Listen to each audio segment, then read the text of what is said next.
Image encyclopedia.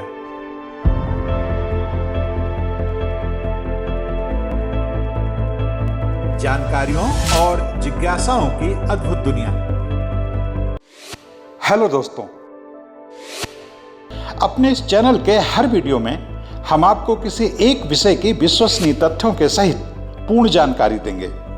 ऐसी जानकारी जिसकी तलाश में स्कूल कॉलेज के छात्रों से लेकर सभी तरह के प्रतियोगी छात्र रहते हैं। हमारी ये वीडियो उन लोगों के लिए भी बहुत उपयोगी साबित होंगे जो जनरल नॉलेज में रुचि रखते हैं और कौन बनेगा करोड़पति जैसे कार्यक्रमों में हिस्सा लेकर सफल होना चाहते हैं। तो दोस्तों, आइए आज का वीडियो शुरू करते हैं। लेकिन उससे पहले आपसे एक अनुरोध कि अगर अब तक आपने हमारे इस चैनल को सब्सक्राइब नहीं किया है तो कृपया कर लें और हाँ, बेल आइकन का बटन दबाना ना भूलें, जिससे हर नया वीडियो सबसे पहले आपको मिले। वो देश जो घटती जनसंख्या से परेशान हैं। हिंदुस्तान, पाकिस्तान और बांग्लादेश का जहन में नाम आते ही भीड़ से उमड़ते शहरों की तस्वीर घूमने लगती है। ये देश अपने यहाँ आबादी विस्फोट से परेशान हैं। इन सब देशों में सरकारें दिन रात इस कोशिश में लगी रहती हैं कि कैसे इस दिन दूनी रात चौगुनी बढ़ती जनसंख्या की समस्या से निपटा जाए। लेकिन दुनिया में कई देश ऐसे भी हैं जो जनसंख्या की गिरती दर से इतने ही परेशान हैं। इसलिए ये अपने लोगों को जनसंख्या बढ़ाने के लिए न केवल मिन्नतें करते रहते हैं, बल्कि इन्हें इसके लिए कई तरह के इनाम और प्रोत्साहन भी देते हैं। ऐसे देशों में ही एक नाम इटली का है।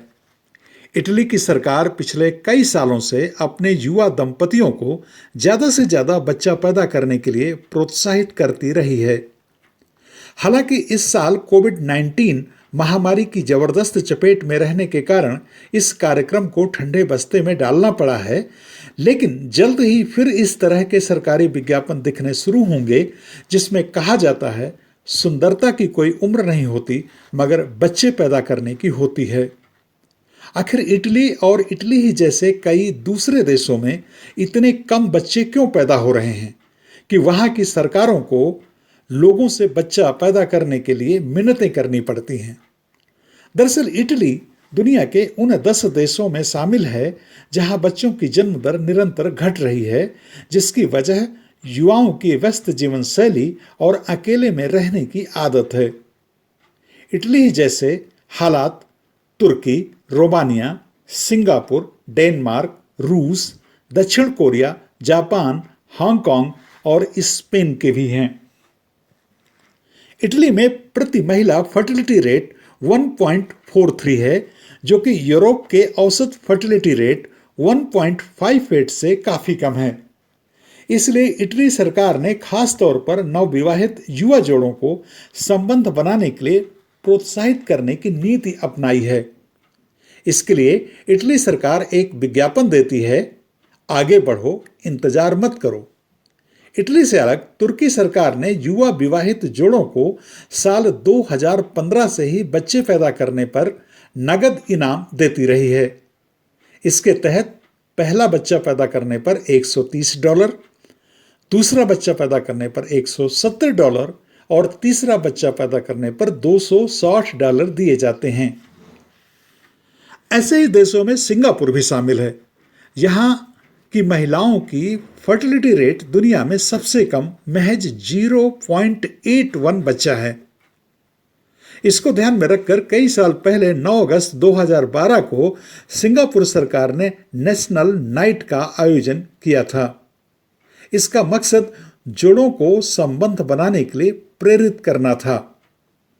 इसके तहत सरकार ने इस दिन किराए के लिए उपलब्ध छोटे 1 बेडरूम अपार्टमेंट की भी साइज तय कर दी है, ताकि लोग साथ रहें और परिवार बनाने के लिए सोचें।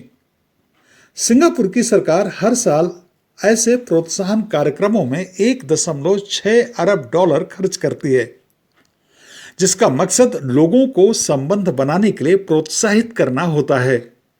महिलाओं की कम फर्टिलिटी का शिकार रोमानिया भी है, लेकिन रोमानिया चूंकि गरीब मुल्क है, इसलिए वह अपने लोगों को ज्यादा बच्चा पैदा करने के लिए कोई प्रोत्साहन राशि नहीं देता। हाँ, वह इस प्रयास को दूसरी तरीके से करता है। रोमानिया सरकार ने बच्चे न पैदा करने वाले दंपतियों पर भारी भरकम टैक्स लगा रखा है। जो दंपति बच्चा पैदा कर सकने के लायक होते हैं फिर भी वे बच्चा नहीं पैदा करते, उन पर रोमानिया की सरकार 20% का इनकम टैक्स लगाती है। रोमानिया सरकार का इस संबंध में साफ तौर पर कहना है, अगर आप देश को भविष्य में काम करने के लिए कामगार नहीं दे रहे हैं तो डॉलर दीजिए। कम जनसंख्या की बीमारी से रूस भी पीड़ित है, इसलिए करीब 14 साल पहले 2007 में रूस सरकार ने 12 सितंबर को गर्भधारण दिवस घोषित कर दिया था। इस दिन रूस में पूरी तरह से वैसे ही छुट्टी होती है जैसे सोवियत संघ के दिनों में 1 मई को होती थी, यानी मजदूर दिवस को। 1 मई को सोवियत संघ के दिनों में पूरा सोवियत संघ पूरी तरह से बंद रहता था। अब यही स्थिति 12 सितंबर को होती है। इस छुट्टी के पीछे मकसद इस दिन लोगों को संबंध बनाने के लिए प्रोत्साहित करना है। रूस में जो महिलाएं इस दिन के ठीक 9 माह बाद बच्चे को जन्म देती हैं, उन्हें एक फ्रिज उपहार में दिया जाता है। डेनमार्क इस समस्या से अलग तरह से निपटता है। वह अपने युवा जोड़ों को शादी के तुरंत बाद बच्चे पैदा करने के लिए प्रोत्साहित करता है। डेनमार्क में सरकार के इन प्रयासों को इसलिए सफल माना जा सकता है क्योंकि पिछले 10 सालों में वहां महिलाओं की फर्टिलिटी रेट में 0.58% का सुधार हुआ है। जहां तक दक्षिण कोरिया की बात है तो यहां हर महीने के तीसरे बुधवार को फैमिली डे के रूप में मनाया जाता है। इसके तहत दक्षिण कोरिया के तमाम सरकारी अधिकारी शाम 7 बजे लाइट बंद कर देते हैं। संदेशा साफ होता है कि संबंध बनाइए और बच्चे पैदा करिए। दक्षिण कोरिया में महिला फर्टिलिटी रेट केवल 1.25 है। विशेषज्ञों का मानना है कि अगर कोरिया सरकार जल्द से जल्द अपने युवा दंपतियों को प्रोत्साहित नहीं कर पाई तो वह फर्टिलिटी रेट और गिर जाएगी। इसलिए दक्षिण कोरिया में सरकार फैमिली लाइफ को प्रमोट करने के लिए हर तरह से कदम उठा रही है। जिन लोगों के पास एक से ज्यादा बच्चे हैं उन्हें कई तरह के नगद प्रोत्साहन राशि दी जाती है। कोरिया की तरह जापान भी अपने यहां प्रजनन दर बढ़ाने के लिए कई तरह के उपाय आजमा रहा है। वैसे जापान की यह समस्या तात्कालिक नहीं है। सन 1975 से ही वह इस तरह की समस्या से जूझ रहा है। इसलिए वह दंपतियों को ज्यादा से ज्यादा बच्चे पैदा करने के लिए प्रोत्साहित भी तभी से कर रहा है। बावजूद इसके अभी तक उसे बड़ी सफलता नहीं मिली। वर्ष 2010 में यूनिवर्सिटी ऑफ टिसुकुबा के छात्रों ने योतोरो बेबी रोबोट बनाया था, जिसका मकसद युवा दंपतियों में माँ बाप बनने की इच्छाओं को विस्तारित करना था। यूरोप के दूसरे प्रजनन दर से जूझ रहे देशों जैसा हाल स्पेन का भी है। स्पेन के युवा दंपति बच्चे पैदा करने में बिल्कुल रुचि नहीं ले रहे। इससे भयानक नतीजों को समझते हुए स्पेन की सरकार ने साल 2017 में एक नई प्रशासनिक व्यवस्था को जन्म दिया। इसके तहत स्पेशल कमिश्नर को नियुक्त किया गया है। यह कमिश्नर इस बात का पता लगाता है कि आखिर स्पेनी युवा शारीरिक संबंध बनाने में रुचि क्यों नहीं ले रहे। एशिया का एक और देश हांगकांग भी अपने युवाओं से परेशान है कि वे शादी, सेक्स और संतानोत्पत्ति के प्रति इतने उदासीन क्यों रहते हैं। गौरतलब है कि हांगकांग में महिला फर्टिलिटी की दर महज 1.18 बच्चा है। प्रजनन दर की इस कमी के चलते हांगकांग में बूढ़े हो रहे लोगों की जगह लेने वाले नहीं हैं। इसी कारण साल 2013 से हांगकांग सरकार ने ऐसे जोड़ों को नगद इनाम देने की घोषणा कर रखी है जो शादी के तुरंत बाद बच्चा पैदा करने में रुचि रखते हैं।